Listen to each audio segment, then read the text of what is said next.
So we're going to have a main line.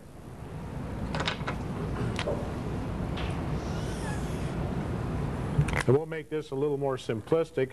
We'll just put 4 little blocks on it, or so. Manifolds.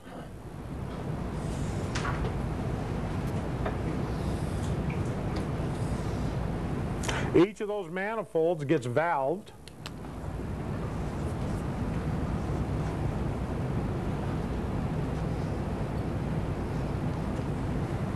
The main line must still service any one given manifold at any given time.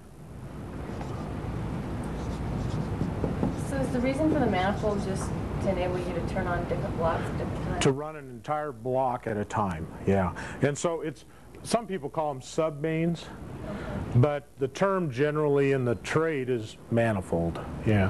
What was the word you used? We'll call them manifold, but some people call them sub-mains, sub-main lines.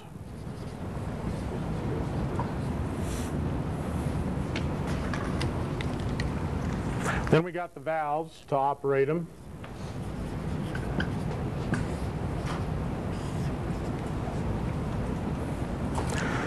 And then the laterals that come off of that.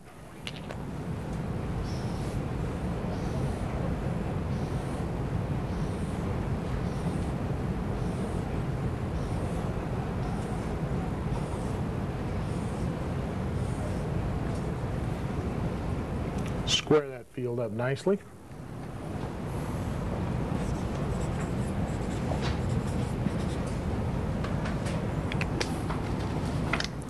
And in this case, we have a system that's set up in 4 blocks. Each of these manifolds creates a block. And so these are all laterals, and it constitutes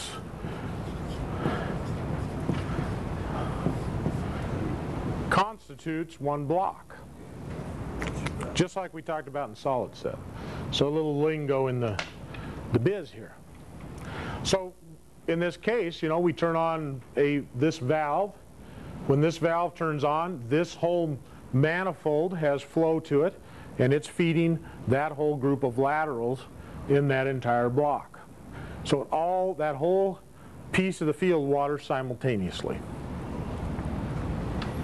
And we run it for as many minutes or hours as we want, and we turn it off and cycle to the next block, and so on, till we water the whole field.